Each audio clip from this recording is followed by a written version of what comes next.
दोस्तों, आज हम ट्रैक्टर को के प्रयोग करते समय किन किन सावधानी का ध्यान रखते हैं, rules for safe tractor operation के बारे में बात करेंगे। तो इसमें ट्रैक्टर को चलाने तथा विभिन्न इम्प्लीमेंट को इसे अटैच करके चलाने में निम्नलिखित बातों का ध्यान रखते हैं। ट्रैक्टर के गति में होने पर गियर नहीं बदलना चाहिए। दूसरा है, ट्रैक्टर को लोड पर कार्य करने से पूर्व इंजन को उसके निश्चित तापमान तक गर्म कर देना चाहिए। ट्रैक्टर को पीछे हटाते समय या इम्प्लीमेंट जोड़ते समय ट्रैक्टर व यंत्र के बीच किसी व्यक्ति को खड़े नहीं होना चाहिए। ट्रैक्टर के पीछे ड्राबार पर भी नहीं खड़े होना चाहिए। ट्रैक्टर को धीरे धीरे चलाना चाहिए। ट्रैक्टर को धीरे धीरे चलाने के साथ साथ इधर उधर भी ध्यान देना चाहिए कि कोई खड़ा है कि नहीं। ट्रैक्टर को घुमाते समय गति कम कर देना चाहिए। मोड़ पर ट्रैक्टर को एकदम नहीं घुमाना चाहिए। ट्रैक्टर के ब्रेक हर समय ठीक होने चाहिए। ढालू जगह होने पर चलते समय ट्रैक्टर को गियर में ही रखना चाहिए। ट्रैक्टर के चालक को सड़क के यातायात नियमों का ज्ञान होना चाहिए।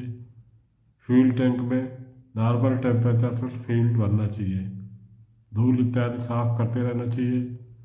क्लच को धीरे से इंगेज करना चाहिए। ड्राइवर की सीट हमेशा सुरक्षित होनी चाहिए। रात में कार्यरत लाइट का प्रबंध होना चाहिए। चलते ट्रैक्टर से कभी भी उतरने का प्रयत्न नहीं करना चाहिए। चलती पुली से कभी पट्टा चढ़ाने और उतारने का प्रयत्न नहीं करना चाहिए। अब हम आपको बात करेंगे कि ट्रैक्टर का चुनाव कैसे करते हैं। ट्रैक्टर तथा विभिन्न फार्म इम्प्लीमेंट का चुनाव कैसे करते हैं। चुनाव करते समय किन किन बातों का ध्यान रखते हैं। ट्रैक्टर का चुनाव करते समय निम्नलिखित बातों का ध्यान रखा जाता है। ट्रैक्टर अथवा यंत्र का आकार, साइज ऑफ ट्रैक्टर और इक्विपमेंट। दूसरा है, इसकी इनिशियल कॉस्ट कितनी है। मेंटेनेंस चार्ज आपका कितना आएगा, ये भी हम पहले से ही कैलकुलेट कर लेते हैं। कास्ट ऑफ ऑपरेशन, ये भी देख लेते हैं कि किसी भी ऑपरेशन को करने में कॉस्ट कितनी आएगी। अवेलेबिलिटी ऑफ स्पेयर पार्ट, ये भी देखते हैं कि आपके आसपास स्पेयर पार्ट्स मिल रहे हैं कि नहीं मिल रहे। डिजाइन उसकी क्या है। Availability of different work and condition.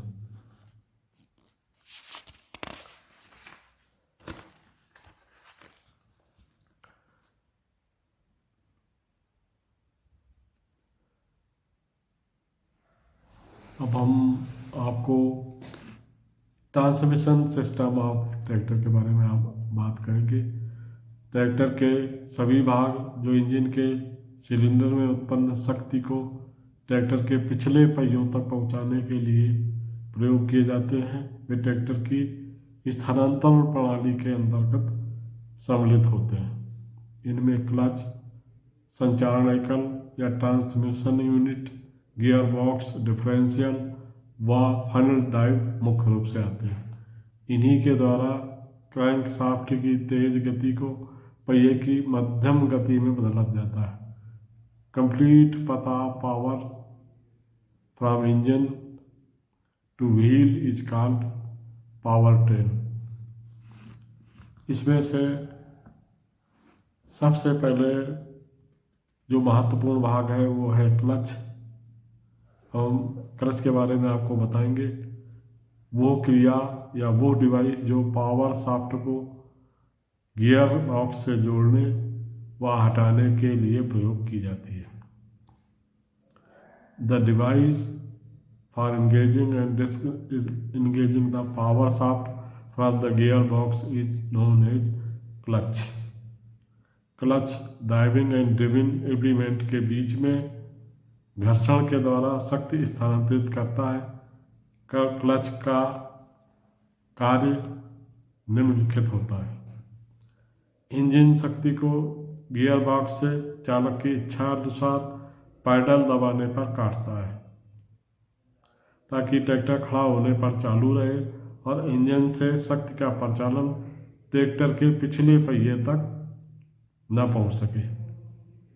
Gear के द्वारा विभिन्न गति प्राप्त करने के पूर्व क्लच द्वारा इंजन शक्ति को गियर बॉक्स से काटा जाता है। इंजन को स्टार्ट रखते हुए पुली को घूमने से रोकता है।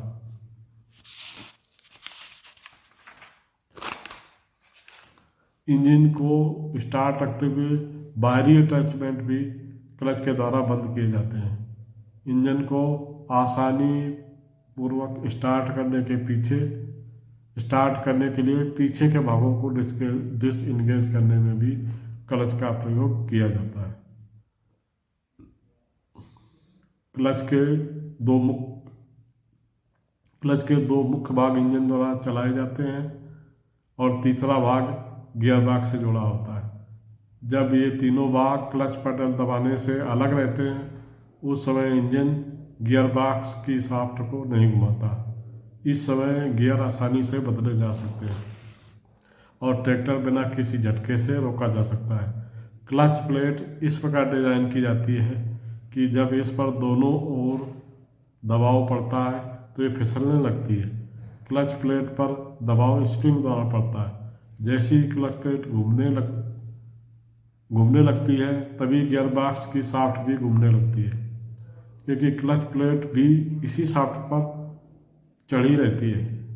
इसी अवस्था में क्लच को इंगेज्ड कहा जाता है। क्लच पैडल को दबाने पर स्प्रिंग दबते हैं जिसके कारण क्लच प्लेट स्वतंत्र हो जाती है और घूमना बंद कर देती है। अतः गियर बॉक्स की शाफ्ट भी घूमना बंद कर देती है। इस अवस्था को डिसएंगेज्ड कहा जाता है। क्लच प्लेट ऐसे मटेरियल की बनी होती है कि ये घर्षण भी उत्पन्न करती है और घिसती भी नहीं है। इंजन में साधारणतया दो तरह के क्लच प्रयोग में लाए जाते हैं। पहला होता है सिंगल प्लेट क्लच, दूसरा मल्टीपल डिस्क क्लच या मल्टीपल प्लेट क्लच। इस तरह के दो तरह के क्लच आपको जनरली मिलेंगे। सिंगल प्लेट क्लच जो है कम हार्स पावर के इंजनों में प्रयोग किए जाते हैं। मल्टी प्लेट डिस्क क्लच जो है ज़्यादा हार्स पावर के इंजन में प्रयोग में किए जाते हैं। सिंगल प्लेट क्लच में ज़्यादा कॉम्प्लिकेशन नहीं होती, जबकि मल्टी प्लेट क्लच में काफ़ी कॉम्प्लिकेशन होती है और समय समय पर हमें इनका एडजस्टमेंट करना पड़ता है। अगर कोई खराबी आ जाए तो हमें उसको ठीक करना पड़ता है। सिंगल और डबल क्लच प्लेट के बारे में हम आपको नेक्स्ट वीडियो में आपको विस्तार से जानकारी देंगे। धन्यवाद।